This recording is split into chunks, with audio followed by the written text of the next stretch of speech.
नमस्कार सभी साथियों का उत्कर्ष ऐप की ऑनलाइन क्लासेज में हार्दिक स्वागत व अभिनंदन है। दोस्तों अपन चर्चा कर रहे हैं राजस्थान के इतिहास विषय के ऊपर और राजस्थान के इतिहास विषय के अंतर्गत मित्रों अपनी चर्चा जारी है। राजस्थान के प्रमुख किसान आंदोलन और किसान आंदोलन के अंतर्गत मित्रों अपन बताओ कौन सा किसान आंदोलन पढ़ रहे हैं? बिजोलिया। बड़ा व्यापक किसान आंदोलन है, बड़ा लंबा किसान आंदोलन है और इस आंदोलन से तो निश्चित प्रश्न आता ही आता है। बिजोलिया किसान आंदोलन के ऊपर अपनी चर्चाएं जारी थी और बिजोलिया को पूरा विस्तार से एक एक बिंदु को अपने को देखना है। मैंने आपको बिजोलिया का सामान्य परिचय बताया, पहले प्राचीन नाम क्या था, कौन सा व्यक्ति इस ठिकाने का संस्थापक था, कौन इस ठिकाने में कितने प्रकार की लागे बागे थी, कर क्या थे, कहां से आंदोलन की शुरुआत हुई, कौन सी जाति के किसान सर्वाधिक थे, इन बातों पर चर्चा की। और उसके बाद अपन ने देखा कि बिजोलिया का जो किसान आंदोलन है वो 3 चरणों में बंटा हुआ था। कितने चरणों में था? 3। पहला चरण 1897 से 1916, दूसरा 1916 से 1923 और तीसरा 1923 ईस्वी से लगा करके 1941 ईस्वी तक। ये 3 चरणों में ये बिजोलिया किसान आंदोलन था, जिसमें से अपन ने पिछली क्लास में जो चर्चा की थी बिजोलिया किसान आंदोलन के प्रथम चरण में। बताओ कौन से चरण में चर्चा की थी? प्रथम चरण के ऊपर अपन ने चर्चा की थी। और ये प्रथम चरण जो है, इस प्रथम चरण में अपन ने क्या चर्चा की देखिएगा। प्रथम चरण में अपन ने देखा था कि जिस समय किसान आंदोलन शुरू हुआ था, उस समय जिस समय एक किसान आंदोलन शुरू हुआ उस समय यहां का जो शासक, यहां का जो ठिकानेदार था, उनका नाम था कृष्ण सिंह। और कृष्ण सिंह ने मित्रों क्या किया था, लाग बागें बढ़ा रखी थी। कृष्ण सिंह को समझाने के लिए, कृष्ण सिंह से लाग बागें कम करवाने के लिए गिरधारीपुरा गांव से नानजी पटेल और ठाकरी पटेल का एक प्रतिनिधि मंडल मेवाड़ के महाराणा फतेह सिंह से मिले थे, लेकिन कोई सफलता नहीं मिली थी। 1903 में इसी कृष्ण सिंह ने 5 रुपए का चौरी कर लगा दिया। 1904 में फिर दोबारा समझौता हुआ और समझौता होने के बाद इस चौरी कर को समाप्त किया गया। 1906 में कृष्ण सिंह जी की मृत्यु हुई और यहां पर नए ठिकानेदार आते हैं जिनका नाम था पृथ्वी सिंह। मित्रों, ये पृथ्वी सिंह जी, इन कृष्ण सिंह जी के कोई संतान नहीं होने के कारण इनको कामा भरतपुर से बुलाया गया था। और कामा भरतपुर से परमार, अशोक परमार के वंशज है, लेकिन कामा भरतपुर से आए थे। ये बिजोलिया के हमदर्द नहीं हो सकते क्योंकि इन्होंने बिजोलिया की मिट्टी से कभी मोहब्बत ना की है, बिजोलिया की मिट्टी में ये बड़े नहीं हुए थे। इसलिए इन्होंने बिजोलिया के किसानों का दमन चक्र करना शुरू किया। बिजोलिया के किसानों के प्रति दमनात्मक नीति अपनाना इन्होंने शुरू किया और आते ही तलवार बंदाई कर का जो भार था वो बिजोलिया की आम जनता के ऊपर थोप दिया जाता है। मित्रों, तलवार बंदाई कर का प्रत्यक्ष संबंध किसानों से था ही नहीं। ये कर तो जब भी कोई नया ठिकानेदार अपनी राजगद्दी प्राप्त करता तब उस ठिकानेदार के द्वारा वहां के संबंधित शासक को भेजा जाने वाला कर हुआ करता था। लेकिन इस पृथ्वी सिंह जी जो है, इन्होंने ये कर जो है ये जनता पर सौंपा। किसानों ने बड़ा विरोध किया, लेकिन पृथ्वी सिंह झुकने को तैयार नहीं था। लगातार 1906 से 1914 ईस्वी तक के पृथ्वी सिंह और किसानों के बीच टकराव की स्थिति रही। कई किसान तो मजबूर होकर के बिजोलिया ठिकाने को छोड़कर के ग्वालियर, कोटा, बूंदी, हाड़ौती क्षेत्र में मित्रों पलायन करने को मजबूर हो गए। लेकिन ये गोविंद सिंह जो है यहां से झुकने को क्या नहीं होते हैं मजबूर। पृथ्वी सिंह जो है ये झुकने को तैयार नहीं थे। मित्रों, पृथ्वी सिंह की मृत्यु होती है 1914 ईस्वी में और 1914 ईस्वी में पृथ्वी सिंह की मृत्यु के पश्चात पृथ्वी सिंह का पुत्र, जिसका नाम था केसरी सिंह या केसर सिंह, ये इस बिजोलिया ठिकाने के नए क्या बनते हैं? ठाकुर बनते हैं। यहां से पहले की जो घटना थी वो अपन ने पिछली क्लास में चर्चा कर ली थी। अब केसर सिंह ठिकानेदार बनते हैं, यानी पृथ्वी सिंह के काल में तो किसानों के साथ में कोई भी न्यायपूर्ण कार्य नहीं हुआ था, संघर्ष ही चल रहा था। अब नए ठिकानेदार केसर सिंह आ रहे हैं। इन केसर सिंह के काल में क्या होता है, इस घटना से आज अपन अपनी क्लास की शुरुआत करते हैं। मित्रों देखो, 1914 ईस्वी में जब केसर सिंह ठिकानेदार बनते हैं तब ये अल्प आयु में थे। बताओ, केसर सिंह जब ठिकानेदार बनते हैं तो ये अल्प आयु या वयस्क नहीं थे, अल्पायु में थे। और अल्पायु में होने के कारण मेवाड़ राज्य की नियमावली के अनुसार अल्पायु में अगर कोई भी ठिकानेदार ठिकाना बनता है तो वो ठिकाने का जो प्रशासन है, इस ठिकाने का जो प्रशासन है, इस ठिकाने का जो कार्य है, वो कोर्ट ऑफ वार्ड्स में चला जाता है। बताओ किस में चला जाता है? Court of wards. अब आप कहेंगे कोर्ट ऑफ वार्ड्स क्या है? कोर्ट ऑफ वार्ड्स का अर्थ है कि अब ये ठिकानेदार इस बिजोलिया ठिकाने में कोई स्वतंत्र निर्णय नहीं लेगा। इस बिजोलिया के कार्य को, बिजोलिया के प्रशासन को चलाने के लिए मेवाड़ के महाराणा फतेह सिंह की तरफ से यहां पर कोई ना कोई प्रशासक नियुक्त किया जाएगा, वो ही बिजोलिया का कार्य संभालेगा। जब तक, कब तक संभालेगा? जब तक ये केसर सिंह वयस्क नहीं हो जाता, खुद स्वतंत्र निर्णय लेने में समर्थ नहीं हो जाता, तब तक के इस बिजोलिया ठिकाने का प्रशासन कोर्ट्स ऑफ वार्ड्स के तहत मेवाड़ के महाराणा फतेह सिंह द्वारा निर्धारित और तय प्रशासक के द्वारा चलाया जाएगा। मित्रों, इस कोर्ट्स ऑफ वार्ड्स के तहत मेवाड़ के महाराणा फतेह सिंह ने यहां का मुंसरिफ, बताओ किसको बनाया था? अमर सिंह राणावत को। यहां का मुंसरिफ बनाया मित्रों अमर सिंह राणावत को। बताओ किसको बनाया था? अमर सिंह राणावत को। और उप मुंसरिफ बताया, चीफ मुंसरिफ या उप मुंसरिफ कह सकते हो आप, उप मुंसरिफ। उप मुंसरिफ यहां पर बनाया गया डूंगर सिंह भाटी को। बताओ उप मुंसरिफ किसको बनाया गया था? डूंगर सिंह भाटी को। यहां पर बताओ क्या बनाया जाता है? उप मुंसरिफ बनाया जाता है। यानी अब बिजोलिया ठिकाना जो है, इस बिजोलिया ठिकाने का कार्य केसर सिंह नहीं संभाल करके कौन संभालेंगे? अमर सिंह राणावत और उप मुंसरिफ डूंगर सिंह भाटी मेवाड़ के महाराणा फतेह सिंह की तरफ से नियुक्त है। जैसे ही ये कार्य परिवर्तित हुआ, अपने क्रूर ठिकानेदार पृथ्वी सिंह जी की मृत्यु हुई, तो मेवाड़ के किसान मित्रों इनसे मुलाकात करते हैं। किनसे मुलाकात करते हैं? मुंसरिफ अमर सिंह राणावत और डूंगर सिंह भाटी से। यहां बिजोलिया के किसान मुलाकात करते हैं और कहते हैं कि हमें करों में कुछ राहत दीजिए। मित्रों, ये अमर सिंह राणावत और डूंगर सिंह भाटी किसानों को करों में रियायत देना तय कर देते हैं।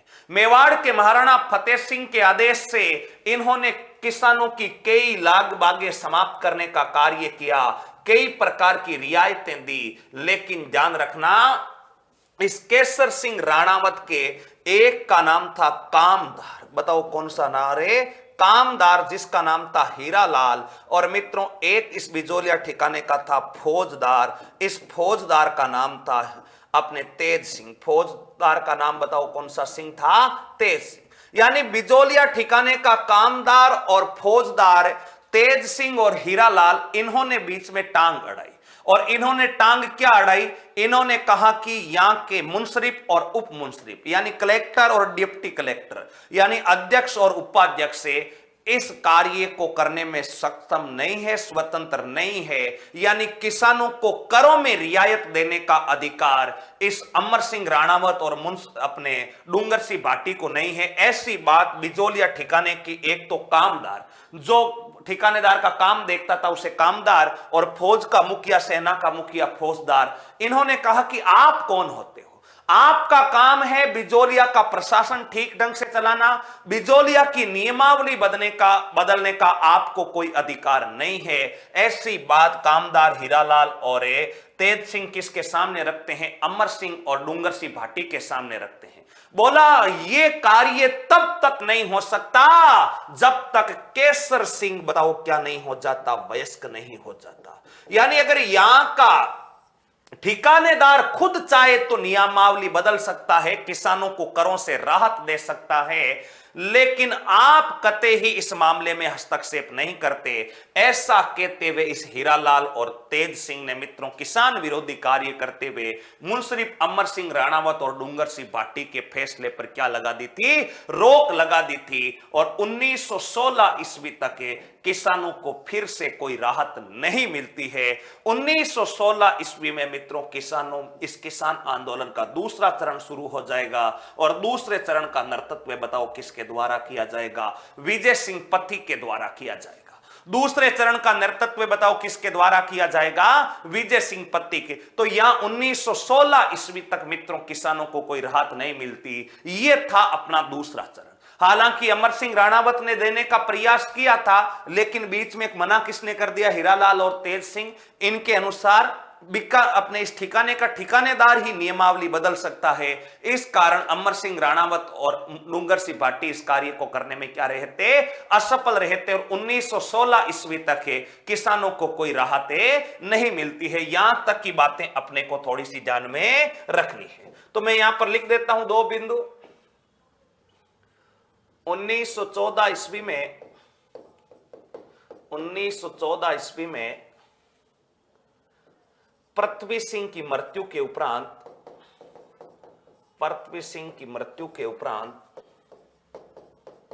मृत्यु के पश्चात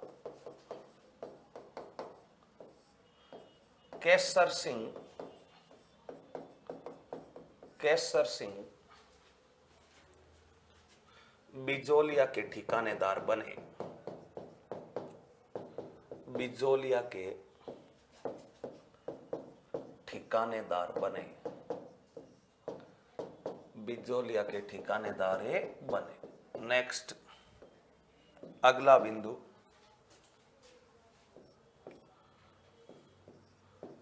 केसर सिंह बताओ क्या थे? अवयस्क। इस कारण प्रशासक, इस कारण ये मामला जो है कोर्ट ऑफ वार्ड्स में चला गया। Court of wards. नेक्स्ट, महकमा खास द्वारा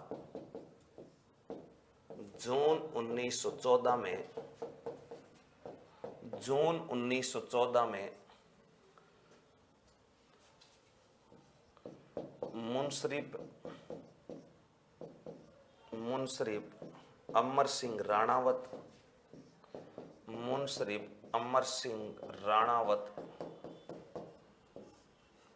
व उप मुंसरिफ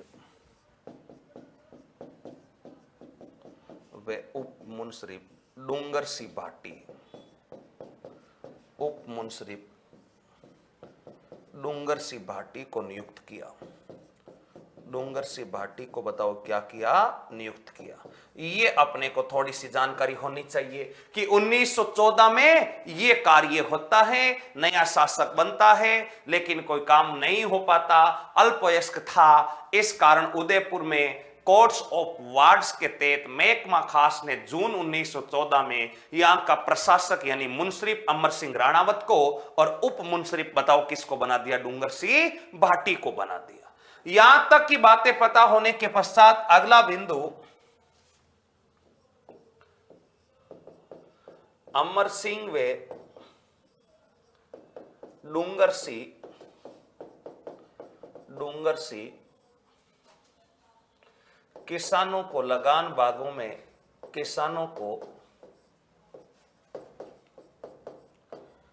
फतेह सिंह के आदेश के अनुसार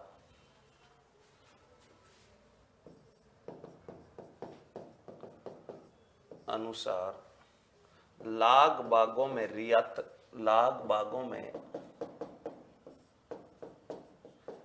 रियायतों का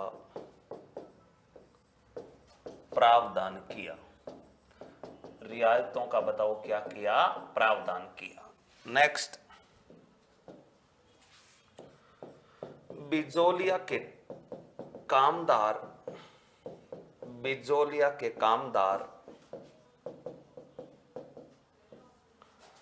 अपने हीरालाल वे फौजदार तेज सिंह, बताओ फौजदार कौन सा सिंह है? तेज सिंह ने इन रियायतों पर रोक लगाई। इन रियायतों पर केसरी सिंह के वयस्क होने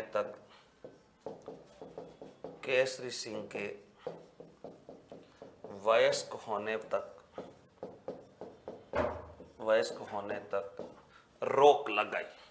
बताओ केसरी सिंह के वयस्क होने तक क्या लगाई, रो के लगाई, रो के लगाई, रो के लगाई। यहां तक की सारी जानकारी एक बार मित्रों अपने को पता होनी चाहिए। अब अमर सिंह व डूंगर सिंह भाटी के काल में अमर सिंह भाटी किसानों को न्याय मिलने की उम्मीद जगी थी, लेकिन फिर से इसके ऊपर बताओ क्या फिर जाता है, पानी फिर जाता है, क्योंकि कानूनी पेच फंस जाता है कि जब तक यहां का ठिकानेदार वयस्क नहीं हो जाता तब तक आप किसी प्रकार का फैसला नहीं ले सकते और रोक लग जाती है। और 1916 में विजय सिंह पत्तिक, 1916 में पत्तिक जी का प्रवेश, 1916 में बताओ पत्तिक जी का क्या होता है, पत्तिक जी का प्रवेश होता है। यहां तक की सारी जानकारी अपने को क्या होनी चाहिए, पता होनी चाहिए। यह था अपना मित्रों बिजौलिया किसान आंदोलन का प्रथम चरण। बताइए कौन सा चरण है, प्रथम चरण। यहां तक बताओ सारी जानकारी सबको अच्छे से क्लियर है क्या? हां गुरुजी, यहां तक पहला चरण हमें समझ में आ गया। कैसे समझ में आया, दोबारा से अंगुलियों पर रट लेना। 1894 में ठाकुर गोविंद सिंह की मृत्यु हुई। मृत्यु के बाद में कृष्ण सिंह ठिकानेदार बने। कृष्ण सिंह ने चौरी कर लगाया जिसका विरोध हुआ था। उसके बाद किस प्रकार विरोध हुआ आपने देखा। 1904 में समझौता हुआ। 1907 में मित्रों क्या होता है, 1907 में ध्यान रखिएगा अपने 1906 में इनकी कृष्ण सिंह जी की मृत्यु हुई। 1906 में नया शासक कामा से कौन आया था, पृथ्वी सिंह आया। पृथ्वी सिंह ने तलवार बंदाई कर किसानों पर सौंपा। 14 तक कुछ नहीं हुआ। 14 में मृत्यु हुई अपने पृथ्वी सिंह की, तो इनका पुत्र केसरी सिंह शासक अपने ठिकानेदार बना। केसरी सिंह अल्पायु में था, इस कारण प्रशासक कहां चला गया था, कोर्ट्स ऑफ वार्ड्स में चला गया। यानी बिजौलिया का कार्य अब कोर्ट ऑफ वार्ड्स के तहत मुंसरिफ और उप मुंसरिफ चलाएंगे। मुंसरिफ अमर सिंह राणावत को बनाया गया, उप मुंसरिफ डूंगर सिंह भाटी को बनाया गया। इन्होंने किसानों को रियायत देना चाहिए, लेकिन बिजौलिया ठिकाने के अपने कामदार हीरालाल और फौजदार तेज सिंह ने कानूनी पेंच के तहत यह कह दिया कि जब तक यहां का ठिकानेदार वयस्क नहीं हो जाता तब तक लाग बाग और रियायतों में मुंसरिफ और उप मुंसरिफ को कटौती करने का कोई अधिकार नहीं है। अब 1916 ईस्वी तक किसानों को कोई राहत मिलती ही नहीं है। 1916 ईस्वी तक अपने किसान आंदोलन का प्रथम चरण था। अब बिजौलिया किसान आंदोलन का अपन बताओ कौन सा चरण पढ़ेंगे, द्वितीय चरण पढ़ेंगे। बताओ किस बिजौलिया किसान आंदोलन का कौन सा चरण पढ़ेंगे, द्वितीय चरण पढ़ेंगे। और द्वितीय चरण बताओ कब से कब तक है, 1916 से लगा करके 1923 ईस्वी तक। 1916 से 1923 ईस्वी तक बताओ कौन सा चरण होगा, दूसरा चरण होगा। दूसरे चरण में क्या क्या होगा, दूसरे चरण में कौन कौन सा घटनाक्रम होगा, उन पर अपने को ध्यान रखना है। पहली बात तो नेता, दूसरे चरण नेता। बताओ नेता कौन है, विजय सिंह पत्तिक है। दूसरा चरण विजय सिंह पत्तिक। विजय सिंह पत्तिक ने इस आंदोलन में बताओ एंट्री किस प्रकार मारी, ध्यान से समझना है। विजय सिंह पत्तिक के बारे में अपन विस्तार से तो पढ़ेंगे महान क्रांतिकारियों में। अभी मैं केवल इनका साधारण परिचय आपको करवा रहा हूं। विजय सिंह पत्तिक, इनका मूल नाम था भूप सिंह। बताओ मूल नाम कौन सा सिंह था, इनका मूल नाम था मित्रों भूप सिंह। भूप सिंह, इनका जो मूल स्थान है वो था बुलंदशहर। और बुलंदशहर बताओ कहां पर है, यूपी में। बुलंदशहर के पास में गुठावली गांव है। और गुठावली गांव ये बताओ कहां पर पड़ता है, उत्तर प्रदेश में पड़ता है। मित्रों ध्यान रखना, ये जो है गोपाल सिंह खरवा के साथ, गोपाल सिंह खरवा के साथ, गोपाल सिंह खरवा के साथ, गोपाल सिंह खरवा के साथ सशस्त्र क्रांति के आरोप में, सशस्त्र क्रांति के आरोप में, सशस्त्र क्रांति के आरोप में टोडगढ़ जेल में कैद, टोडगढ़ जेल में कैद, टोडगढ़ जेल में कैद। टोडगढ़ जेल में मित्रों कैद होते हैं। टोडगढ़ जेल में कैद होने के पश्चात 1915 ईस्वी में जेल से फरार, जेल से बताओ क्या होते हैं, फरार। जेल से फरार होकर के ये कहां पर पहुंचते हैं, देखना, जेल से फरार होने के पश्चात ये पथिक जी कहां पर आ जाते हैं, पथिक जी आ जाते हैं मित्रों, ध्यान रखना, पथिक जी आते हैं चित्तौड़गढ़। बताओ पथिक जी कहां पर आ जाते हैं, चित्तौड़गढ़। यहां से सीधा का सीधा आ जाते हैं चित्तौड़गढ़, चित्तौड़गढ़। और चित्तौड़गढ़ में एक गांव पड़ता है मित्रों, छड़ीत गांव। इस चित्तौड़गढ़ में एक विद्यालय था, उस विद्यालय का नाम था विद्या प्राचीरणी सभा, विद्या प्राचीरणी सभा। और इस विद्या प्राचीरणी सभा जो है मित्रों, इस सभा के संस्थापक कौन है, यह साधारण परिचय बता रहा हूं मैं। इस विद्या प्राचीरणी सभा के जो संस्थापक है, इनका नाम था हरि भाई किंकर। बताओ इनका नाम क्या था, हरि भाई किंकर। बताओ हरि भाई किंकर। और हरि भाई किंकर इसके सभापति है। और विजय सिंह पथिक यहां पर बताओ क्या करते हैं, शिक्षक का क्या करते हैं, कार्य करते हैं। यानी इस विद्या प्राचीनी सभा में क्या बन जाते हैं, शिक्षक बन जाते हैं। बताओ कौन बन जाते हैं, शिक्षक है विजय सिंह पथिक। और यहां पर मित्रों ध्यान रखना, विजय सिंह पथिक की इसी विद्या प्राचीनी सभा जो है, इसी विद्या प्राचीनी सभा के वार्षिक उत्सव में 1915 ईस्वी में वार्षिक उत्सव 1916 की घटना है। 1916 साधु सीताराम दास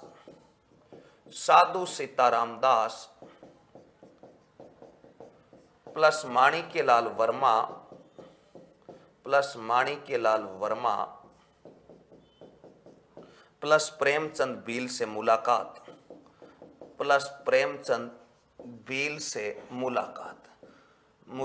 के बाद आंदोलन से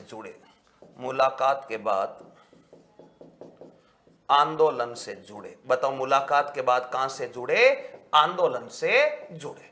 दोबारा से समझे होता क्या है। आंदोलन का दूसरा चरण है, दूसरे चरण के नेता बताओ कौन है, विजय सिंह जी पथिक है। विजय सिंह जी पथिक जो है, इनका मूल नाम था भूप सिंह। इनका जन्म बुलंदशहर उत्तर प्रदेश में होता है मित्रों। ये बुलंदशहर के पश्चात इनका आगमन अजमेर होता है। अजमेर में ये मित्रों रास बिहारी बोस, सचिंद्र सन्याल, इन सभी का ये प्रमुख समर्थक था। और सचिंद्र सन्याल और इन्होंने रास बिहारी बोस ने भूप सिंह को एक महान क्रांतिकारी बना दिया था। ये अजमेर में आता है, अर्जुन लाल सेठी के संपर्क में आते हैं। अर्जुन लाल सेठी के पश्चात यहीं पर इनकी मुलाकात प्रताप सिंह बारठ से होती है, जोरावर सिंह बारठ से होती है, राजेंद्र विदुड़ी से होती है। कई महान क्रांतिकारियों से यहां पर मुलाकात होती है। और दोस्तों अजमेर में आने के पश्चात इनकी मुलाकात अजमेर निवासी गोपाल सिंह खरवा से भी होती है। ये दोनों पूरे भारत में मित्रों, रास बिहारी बोस, सचिंद्र सन्याल, अर्जुन लाल सेठी, इन सब ने एक पूरी योजना बना रखी थी कि अपन 1915 ईस्वी के आसपास पूरे भारत में एक 1857 की क्रांति की तरह पूरे भारत में एक क्रांति करेंगे 1915 में। उस सशस्त्र और वो क्रांति जो है हथियारों से होगी, अंग्रेजों के खिलाफ बिगुल बजाया जाएगा। लेकिन इस क्रांति के शुरू होने से पहले ही ब्रिटिशों को, अंग्रेज अधिकारियों को इस बात की सूचना लग गई कि सचिंद्र सन्याल, रास बिहारी बोस, वे कई अन्य क्रांतिकारी हथियारों सहित क्रांति करने वाले हैं। इसलिए अलग अलग स्थानों से अलग अलग क्रांतिकारियों की धरपकड़ की गई और इस क्रांति की पूरी योजना को असफल किया गया। उसी 1915 की क्रांति की योजना के आरोप में गोपाल सिंह खरवा और विजय सिंह पथिक को बताओ कैद कर लिया गया और टोडगढ़ जेल में पकड़ करके टोडगढ़ जेल में कैद किया गया। टोडगढ़ जेल अजमेर में पड़ती है। यहां से मित्रों ये 1915 ईस्वी में बताओ क्या हो जाते हैं, इस टोडगढ़ जेल से फरार हो जाते हैं। फरार होकर के मित्रों ध्यान रखना, रिछड़ गांव बताओ कहां पर पड़ता है, चित्तौड़गढ़ में पड़ता है। और इस रिछड़ गांव चित्तौड़गढ़ में मित्रों एक पाठशाला थी। उस पाठशाला का नाम बताओ क्या था, विद्या प्राचीनी सभा। बताओ पाठशाला का नाम कौन सी सभा था, विद्या प्राचीनी सभा। और इस विद्या प्राचीनी सभा में एक शिक्षक के रूप में कार्य किया जाता है। विद्या प्राचीनी सभा में बताओ किसके रूप में कार्य किया जाता है, शिक्षक के रूप में पथिक जी का कार्य होता है। इसी प्राचीन सभा का एक वार्षिक उत्सव होता है और वार्षिक उत्सव के तहत मित्रों जब वार्षिक उत्सव में पथिक जी बोल रहे थे तो पथिक जी की वाणी में क्रांतिकारी आवाज साफ झलक रही थी और इसी वार्षिक सम्मेलन में वार्षिक उत्सव में पथिक जी की मुलाकात हो जाती है। साधु सीताराम दास, माणिक्यलाल वर्मा, प्रेमचंद बील से मुलाकात होती है और मुलाकात होने के बाद में साधु सीताराम दास ने कहा कि आप इस बिजोलिया किसान आंदोलन का बताओ क्या कीजिए, नेतृत्व कीजिए। और अब 1916 में बिजोलिया आंदोलन में एंट्री कौन मार देंगे? विजय सिंह पथिक मार देंगे। ये पथिक जी के एंट्री मारने से पूर्व का घटनाक्रम है। इस घटना का बिजोलिया आंदोलन से संबंध नहीं है, लेकिन रूपरेखा में साथ के साथ ये बातें भी अपने को पता होनी चाहिए। बताओ यहां तक की बातें क्लियर है सबको? पथिक जी ने इस आंदोलन में क्या ले लिया? भाग ले लिया। यहां से मित्रों कहां से ले लिया था? इस विद्या प्राचीनी सभा के वार्षिक उत्सव से 1916 में। अब पथिक जी ने जैसे ही इस किसान आंदोलन में भाग लिया, पथिक जी बताओ क्या करेंगे? पथिक जी आंदोलन को नया आयाम देना प्रारंभ करेंगे। मित्रों पथिक जी का आंदोलन में क्या क्या योगदान रहा देखिएगा। 1916 में पथिक जी जैसे ही आंदोलन से जुड़े, इनको पता है कि आंदोलन स्थानीय स्तर पर होने से कुछ नहीं होगा, आंदोलन को राष्ट्रीय स्वरूप देना होगा। आंदोलन को बताओ कौन सा स्वरूप देना होगा? राष्ट्रीय स्वरूप देना होगा। और मित्रों देखना राष्ट्रीय स्वरूप के लिए क्या करते हैं? पथिक जी आंदोलन से जुड़ते ही, पथिक जी आंदोलन से जुड़ते ही, आंदोलन से जुड़ते ही, आंदोलन से जुड़ते ही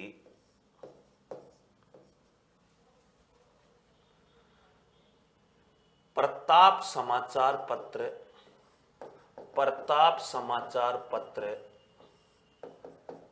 प्रताप समाचार पत्र ब्रैकेट में लिख रहा हूं, कानपुर उत्तर प्रदेश, कानपुर यूपी, गणेश शंकर विद्यार्थी द्वारा प्रकाशित, गणेश शंकर विद्यार्थी द्वारा प्रकाशित, गणेश शंकर विद्यार्थी द्वारा प्रकाशित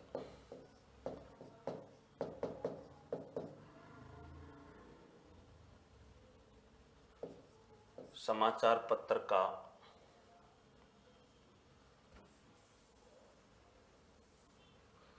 समाचार पत्र की सहायता से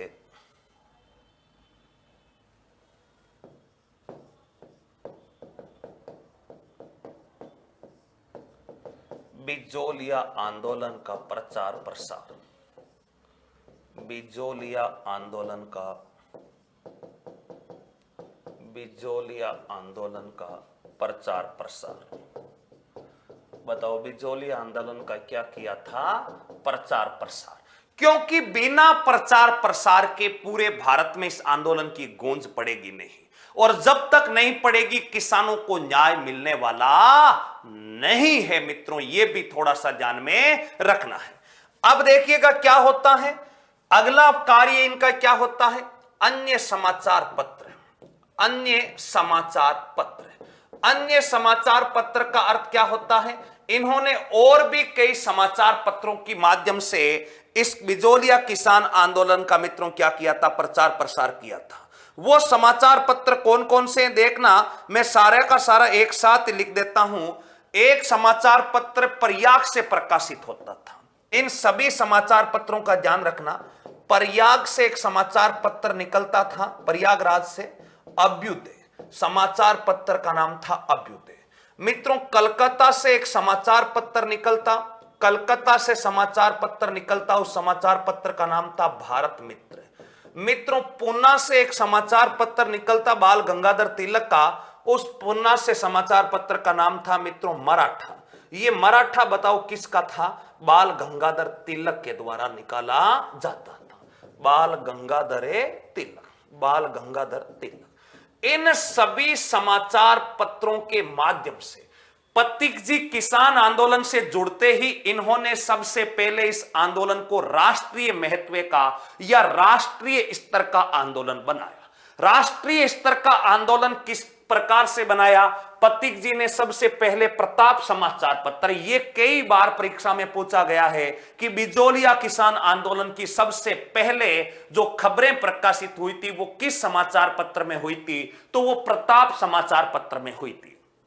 प्रताप समाचार पत्र के पश्चात अन्य समाचार पत्र कौन कौन से थे, तो प्रयाग से एक अभ्युदय समाचार निकलता था, कलकत्ता से भारत मित्र नामक समाचार पत्र निकलता था, और पूना से बताओ कौन सा समाचार पत्र निकलता था, मराठा समाचार। इन सभी समाचार पत्रों की सहायता से विजय सिंह पथिक ने इस बिजोलिया आंदोलन को राष्ट्रीय स्वरूप दिया।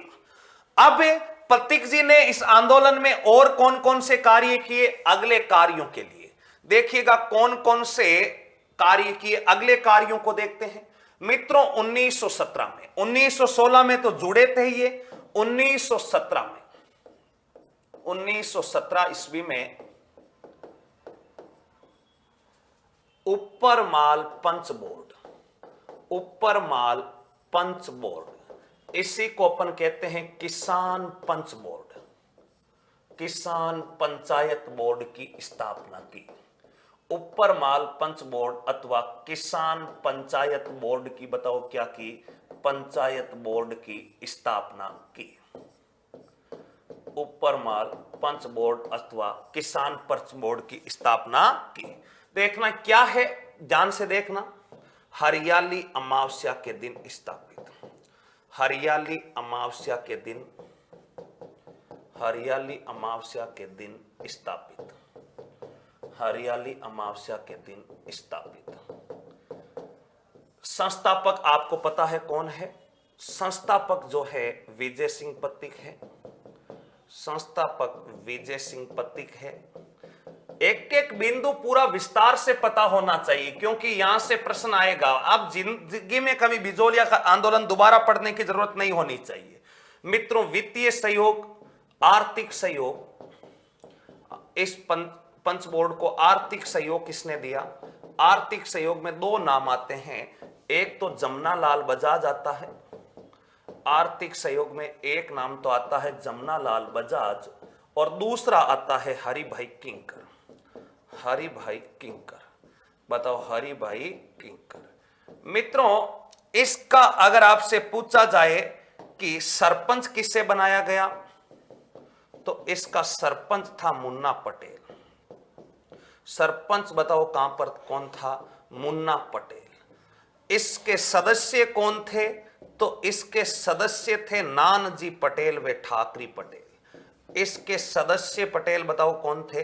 नानजी पटेल व ठाकरी पटेल, नानजी पटेल व ठाकरी पटेल, नानजी पटेल।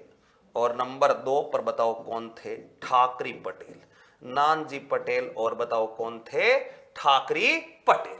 मित्रों, इस पंच बोर्ड का कार्य क्या रहेगा? इस पंच बोर्ड का कार्य क्या रहेगा? आंदोलन का प्रचार प्रसार। पहली तो बात तो ये किस स्थान पर यह स्थापित हुआ था, स्थान भी ध्यान रखना। ये पंचायत बोर्ड कहां पर कार्य करेगा? इसका जो मुख्यालय था वो बेरीसाल गांव था। मुख्यालय रखा गया बेरीसाल गांव। बताओ कौन सा गांव है? बेरीसाल गांव। मुख्यालय रखा गया बेरीसाल गांव में। मित्रों, ये किसान पंचायत बोर्ड जो है, इसका कार्य क्या होगा? कार्य क्या होगा? कार्य होगा लगानों का विरोध। लगान, लाग बाग का विरोध। लगान व लाग बाग का बताओ क्या करना? विरोध करना। नेक्स्ट, नारा। इस किसान बोर्ड के गोपाल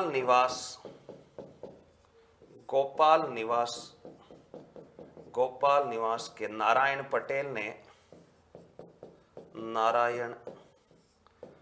पटेल ने सर्वप्रथम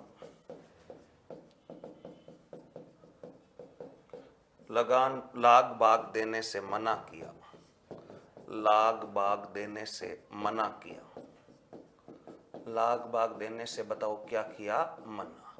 मना किया तो इनको बताओ, गोपाल पटेल को क्या कर दिया जाता है, जेल में क्या कर दिया जाता है, गोपाल पटेल को जेल में कैद, जेल में बताओ क्या कर दिया जाता है, कैद कर दिया जाता है, कैद कर दिया जाता है। तो इस पंचायत बोर्ड के द्वारा नारा दिया जाता है, और नारा क्या दिया जाता है, इन्हें छोड़ दो हमें जेल दो, इन्हें छोड़ दो, इन्हें छोड़ दो, इन्हें छोड़ दो, नहीं तो हमें जेल दो, नहीं तो हमें जेल दो। ये कुछ बातें विजय सिंह पत्ती की नंबर 2 पर अपने को ध्यान रखनी है। नंबर 2 पर पथिक जी इस आंदोलन से जुड़ते ही पहला कार्य पथिक जी ने इस आंदोलन को कौन सा स्वरूप दिया था, राष्ट्रीय स्वरूप दिया। राष्ट्रीय स्वरूप किस प्रकार दिया, समाचार पत्र के माध्यम से पूरे देश में बिजोलिया आंदोलन की खबरें प्रकाशित करवाई। समाचार पत्र देश के कोने कोने में जाता, हर व्यक्ति इस आंदोलन के बारे में पढ़ता तो उसे आंदोलन की जानकारी होती, और किसानों की हत्या जो है, किसानों के जो ऊपर अत्याचार है, उसकी जानकारी पूरे देशवासियों को लगती। तो इससे मित्रों क्या प्रभाव पड़ेगा कि थोड़ी सी सरकार दबाव में आएगी कि कोई इस आंदोलन से प्रेरित होकर के अन्य हिस्सों में भी किसान आंदोलन कर सकते हैं, इसलिए सरकार थोड़ा सा दबाव में रहेगी। इस कारण पहला कार्य तो राष्ट्रीय नेतृत्व प्रदान किया। दूसरा, यहां के किसानों को न्याय दिलाने के लिए पथिक जी ने 1917 ईस्वी में ऊपर माल पंच बोर्ड अथवा किसान पंचायत बोर्ड की क्या की थी, स्थापना। यह स्थापना हरियाली अमावस्या के दिन होती है, जिसकी स्थापना विजय सिंह पथिक ने की। इस बोर्ड को स्थापित करने में आर्थिक सहयोग जमनालाल बजाज ने दिया एवं हरिभाई किंकर ने दिया। मित्रों, सरपंच, इस ऊपरमाल किसान पंच बोर्ड का सरपंच किसको बनाया गया था, मुन्ना पटेल को बनाया गया। सदस्य किसको बनाया गया, नानजी पटेल और ठाकरी पटेल को इसका क्या बनाया जाता है, सदस्य बनाया जाता है। और इस ऊपरमाल किसान पंचायत बोर्ड का मुख्यालय यानी इसको काम पर स्थापित किया गया था सबसे पहले, तो ध्यान रखना कौन से गांव में स्थापित किया गया था, बेरीसाल गांव में स्थापित किया गया। ये पंचायत बोर्ड क्या करेगा, किसानों को कहा कि आप इस आंदोलन का प्रचार प्रसार करें, आप लगान बगाने देना बंद कर दे, आपके ऊपर कोई भी कुछ भी आपके ऊपर अत्याचार करते हैं तो आप अपना प्रार्थना पत्र आकर इस किसान पंचायत बोर्ड में जमा करवा दे, आपके ऊपर होने वाले अत्याचार का निवारण किसान पंचायत बोर्ड करेगा।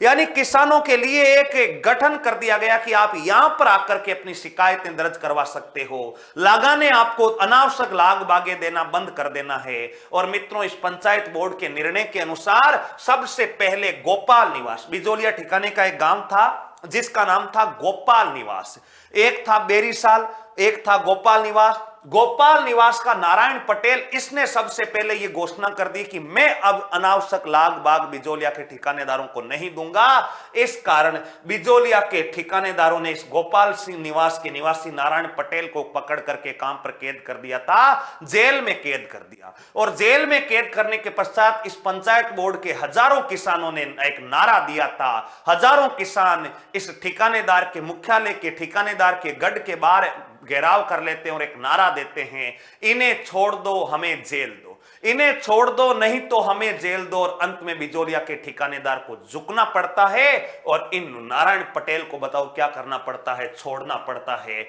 यानी आंदोलन को तेज गति दे रहे हैं, आंदोलन को गति देने का कार्य कर रहे हैं विजय सिंह पत्ती के। दूसरा कार्य इन्होंने आंदोलन में किया था कि ऊपर माल पंच बोर्ड का क्या कर दिया गया था, गठन कर दिया गया। ठीक है गुरुजी, यहां तक की कहानी तो हमें पॉइंट टू पॉइंट क्लियर हो रही है, आगे बढ़ो। अगला बिंदु क्या याद रखिएगा पथिक जी के बारे में, पथिक जी के बारे में अगला बिंदु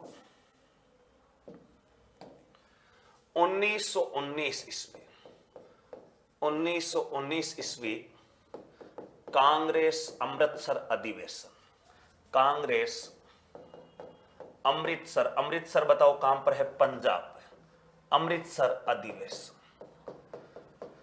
कांग्रेस अमृतसर अधिवेशन। और कांग्रेस का अमृतसर अधिवेशन हुआ, इसमें मित्रों पथिक जी ने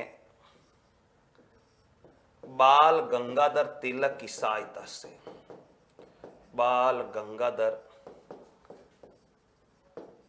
तिलक, इन्होंने प्रस्ताव रखा। इस प्रस्ताव का समर्थन किया केलकर ने। इस प्रस्ताव का समर्थन किया केलकर ने।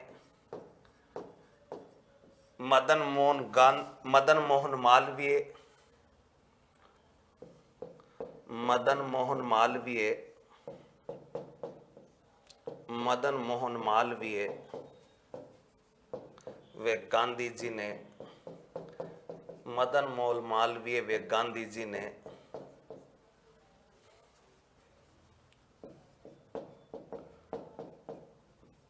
प्रस्ताव को खारिज किया, प्रस्ताव को रद्द किया।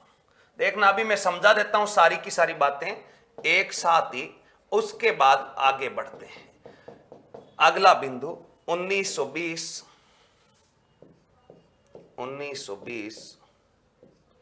कांग्रेस का नागपुर अधिवेशन, कांग्रेस का नागपुर अधिवेशन, कांग्रेस का नागपुर अधिवेशन। और कांग्रेस का जो नागपुर अधिवेशन है, इसमें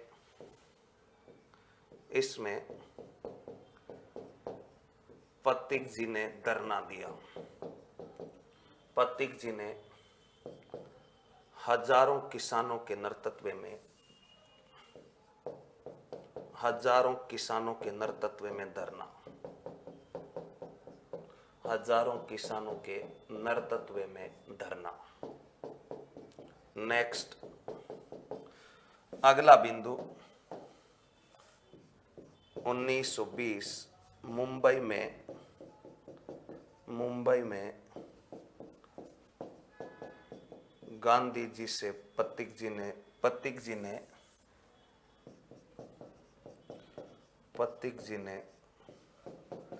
गांधी जी से मुलाकात की। गांधी जी से मुलाकात, गांधी जी से बताओ क्या की? मुलाकात की। नेक्स्ट, गांधी जी ने अपना प्रतिनिधि, गांधी जी ने अपना प्रतिनिधि, गांधी जी ने अपना प्रतिनिधि महादेव देसाई को मेवाड़ भेजा। ये अगला कार्य ये विजय सिंह जी पत्ती के द्वारा बताओ कौन से किसान आंदोलन में किया जाता है? बिजोलिया किसान आंदोलन के कौन से चरण में किया जाता है? दूसरे चरण में किया जाता है। दोस्तों क्या होता है समझिएगा ध्यान से। बिजोलिया किसान आंदोलन में पथिक जी ने पहले राष्ट्रीय स्वरूप दिया, फिर किसान पंचायत बोर्ड की स्थापना की। इसके अलावा 1919 ईस्वी में कांग्रेस के अमृतसर अधिवेशन में, कांग्रेस का बताओ कौन सा अधिवेशन हुआ था? अमृतसर अधिवेशन।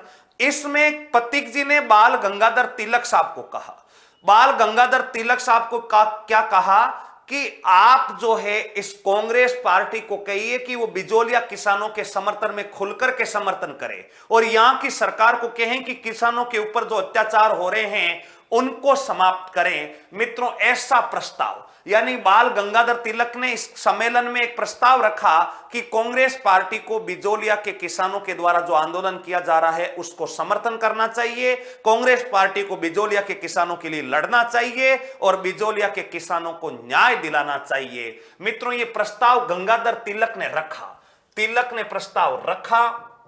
इस प्रस्ताव का समर्थन किसने किया था? केलकर ने किया था। लेकिन मदन मोहन मालवीय व गांधी जी ने इस प्रस्ताव को रद्द कर दिया। मदन मोहन मालवीय व गांधी जी ने क्या कहा कि कांग्रेस किसानों के अथवा रियासतों के आंतरिक मामलों में हस्तक्षेप करने के लिए गठित नहीं की गई है। गांधी जी ने कहा कि कांग्रेस का जो मुख्य कार्य है वो अंग्रेजों से लड़ना है और अंग्रेजों को इस देश से बाहर करना है। हमें स्थानीय रियासतों के आंतरिक मामलों में हस्तक्षेप नहीं करना है। हम राजा महाराजाओं से लड़ने के लिए नहीं इस पार्टी का गठन किया है। हमने किसानों की लड़ाई लड़ने के लिए इस पार्टी का गठन नहीं किया है। हम जो है अंग्रेजों को इस देश से बाहर निकालने के लिए, यानी हम रियासतों के आंतरिक मामलों में हस्तक्षेप नहीं करें, वहां के ठिकानेदार जाने, किसान जाने, हम क्या करें, हम इस मामले में समर्थन नहीं करेंगे। गांधी जी ने इस प्रस्ताव को बताओ क्या कर दिया था, रद्द कर दिया। गांधी जी और मदन मोहन मालवीय ने, प्रस्ताव रद्द हुआ। 1920 में कांग्रेस का जो सम्मेलन है, कांग्रेस का अधिवेशन है, वो नागपुर महाराष्ट्र में आयोजित हुआ। वहां पर पथिक जी हजारों किसानों की संख्या में इस कांग्रेस अधिवेशन के बाद धरना प्रदर्शन करते हैं। तो गांधी जी की नजरों में और आते हैं। गांधी जी सोचते हैं पहले भी ये प्रस्ताव आया था, बिजोलिया वाला प्रस्ताव अब भी आ रहा है, बिजोलिया के किसान आंदोलन कर रहे हैं, मामला तो कुछ गंभीर है, अपने को संज्ञान लेना चाहिए।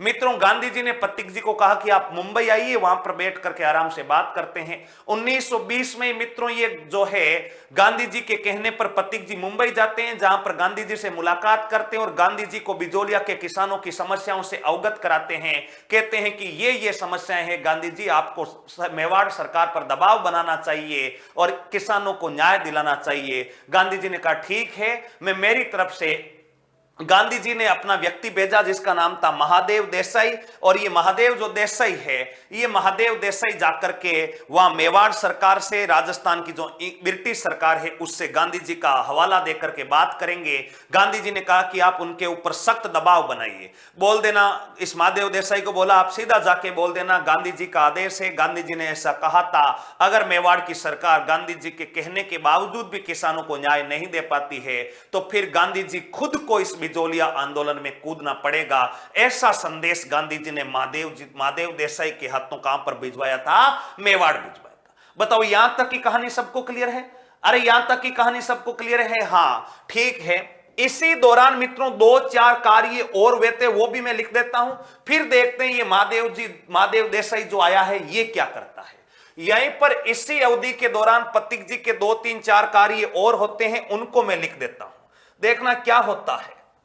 सबसे पहले क्या होता है मित्रों, 1919 ईस्वी में विजय सिंह पथिक ने राजस्थान सेवा संघ की स्थापना, राजस्थान सेवा संघ की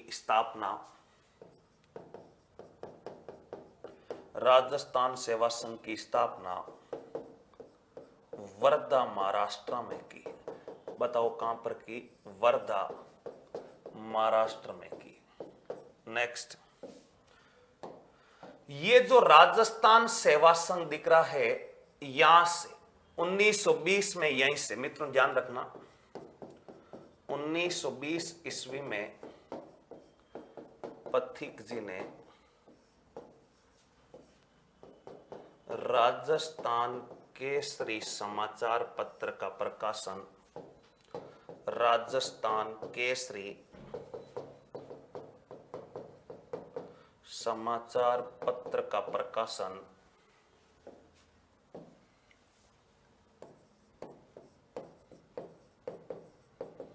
वर्धा महाराष्ट्र से किया। वर्धा महाराष्ट्र से किया। नेक्स्ट, 1920 ईस्वी में राजस्थान सेवा संघ का मुख्यालय, 1920 ईस्वी में ही राजस्थान सेवा संघ का मुख्यालय, राजस्थान सेवा संघ का मुख्यालय वर्धा से अजमेर, वर्धा महाराष्ट्र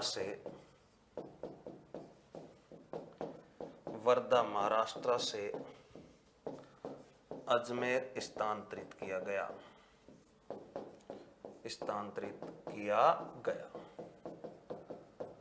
नेक्स्ट,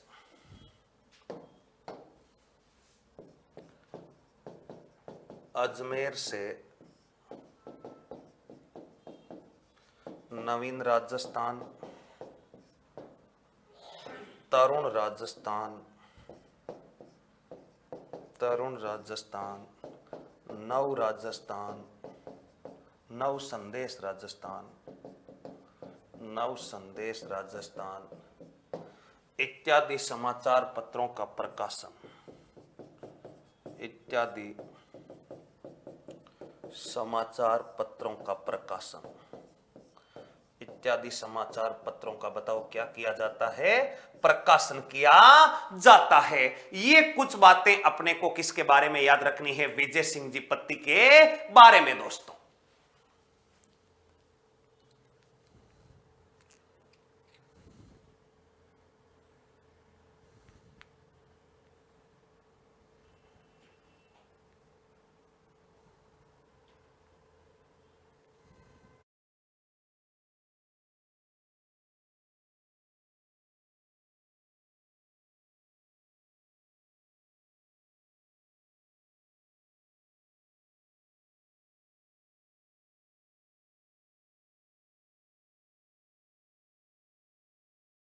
सबको पता होना चाहिए मित्रों। अब बढ़ते हैं अपन आगे की तरफ, आगे की तरफ देखते हैं। अब आगे क्या होता है मित्रों, ध्यान रखिएगा। ये तो कुछ बातें हुई, अब यहां पर दो महत्वपूर्ण बातें अपने को और ध्यान रखनी है। और दो महत्वपूर्ण बातें ध्यान क्या रखनी है, अपने को ध्यान रखना है बिचौलिया किसान आंदोलन से संबंधित गठित आयोग, बिचौलिया आंदोलन से संबंधित आयोग, बिचौलिया आंदोलन से संबंधित आयोग, बिचौलिया आंदोलन से संबंधित आयोग।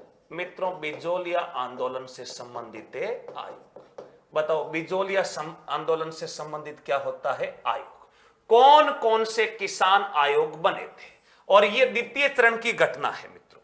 द्वितीय चरण में ध्यान रखना कौन कौन से आयोग बनते हैं, यह रहा बिचौलिया किसान आंदोलन। इसमें एक आयोग का नाम था बिंदुलाल भट्टाचार्य आयोग। बताओ कौन सा आयोग है, बिंदुलाल भट्टाचार्य आयोग, बिंदुलाल भट्टाचार्य आयोग। इस बिंदुलाल भट्टाचार्य आयोग का गठन कब हुआ, बिंदुलाल भट्टाचार्य आयोग, इसका गठन होता है मित्रों अप्रैल 1919 में, अप्रैल 1919 में। और एक आयोग होता है द्वितीय जांच आयोग, आयोग का नाम क्या है, द्वितीय जांच आयोग। और इस द्वितीय जांच आयोग का गठन बताओ कब होता है, फरवरी 1920 में। द्वितीय जांच आयोग का गठन बताओ कब होता है, फरवरी 1920 में। दो जांच आयोग क्यों आए हैं गठित, देखना। एक तो 1919 में गठित हुआ, ये 3 सदस्यीय जांच आयोग था। और 3 सदस्यीय जांच आयोग में एक तो खुद थे बिंदुलाल भट्टाचार्य।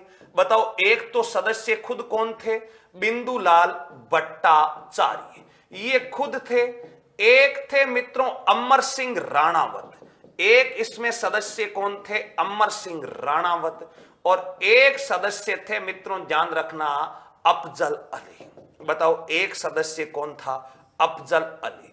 और इस आयोग का जो अध्यक्ष था, इस आयोग का जो अध्यक्ष था, वो आयोग का अध्यक्ष बताओ कौन था, बिंदुलाल भट्टाचार्य। और दूसरा जो जांच आयोग अध्यक्ष है मित्रों, इसमें भी 3 प्रमुख सदस्य थे, उनके ऊपर भी अपन चर्चा करेंगे। लेकिन पहले अपने को इस बिंदुलाल भट्टाचार्य आयोग पर, बिंदुलाल भट्टाचार्य आयोग का गठन मेवाड़ सरकार के द्वारा किया जाता है।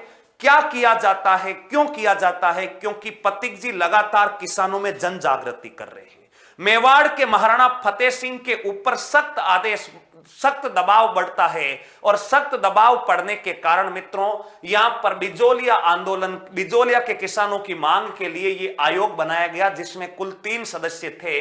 लेकिन इस आयोग की रिपोर्ट पर, इस आयोग की रिपोर्ट पर, इस आयोग की रिपोर्ट पर 0 कार्यवाही, यानी इस आयोग की रिपोर्ट पर मेवाड़ की सरकार जो है कोई कार्यवाही नहीं करती है। और अब जब मेवाड़ की सरकार कोई कार्यवाही नहीं करती है तो बताओ क्या होगा, ये क्या चुपचाप मेवाड़ के किसान चुपचाप बैठे रहेंगे क्या, नहीं। चुपचाप नहीं बैठे रहेंगे मित्रों, ध्यान रखना। मेवाड़ के किसान आवाज उठाएंगे और आवाज उठा करके बताओ क्या करेंगे, दोबारा से मित्रों ध्यान रखना, एक आयोग बनाएंगे और उस जांच आयोग का नाम ही क्या होगा, उस जांच आयोग का नाम होगा द्वितीय जांच आयोग। यहां पर लिखना है द्वितीय जांच आयोग, द्वितीय जांच आयोग। द्वितीय जांच आयोग ये क्या है, द्वितीय जांच आयोग, द्वितीय जांच आयोग, इसका गठन बताओ कब होता है, फरवरी 1920 में, फरवरी 1920 में, फरवरी 1920। यहां पर ध्यान रखिएगा, ये द्वितीय जांच आयोग जो है इसके सदस्य कौन कौन है, इसके सदस्य मित्रों कौन कौन है, इसका सदस्य है एक तो बेदला का ठाकुर राज सिंह, बताओ बेदला का ठाकुर है, और बेदला का ठाकुर बताओ कौन है, बेदला का ठाकुर राज सिंह। एक है रमाकांत मालवीय, एक है रमाकांत मालवीय, और एक सदस्य का जो नाम है वो है मित्रों तकत सिंह।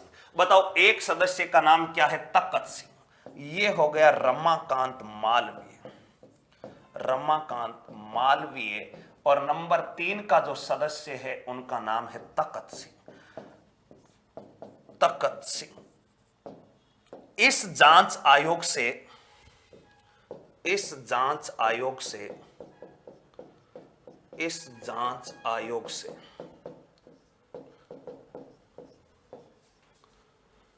माणिक्यलाल वर्मा के साथ, माणिक्यलाल वर्मा के साथ 15 सदस्य प्रतिनिधिमंडल, 15 सदस्य प्रतिनिधिमंडल मुलाकात करता, प्रतिनिधिमंडल बताओ क्या करता है, मुलाकात करता। यहां तक की बातें अपने को पता होनी चाहिए। क्या बात पता होनी चाहिए, पहली बात दोबारा से देखना मित्रों, पूरी कहानी को दोबारा से समझना। विजय सिंह पथिक जी ने कब एंट्री मारी और एंट्री मारने के बाद क्या क्या होता है, 2 मिनट में पूरी कहानी को समझ लीजिएगा। पथिक जी ने आंदोलन से जुड़ते ही, इस पथिक, दूसरा चरण समझा रहा हूं मैं, पथिक जी आंदोलन से जुड़ते ही आंदोलन को राष्ट्रीय स्वरूप देते हैं। पहला कार्य, राष्ट्रीय स्वरूप किस प्रकार से दिया गया, इन सभी समाचार पत्रों का क्या लिया गया था, सारा लिया गया था।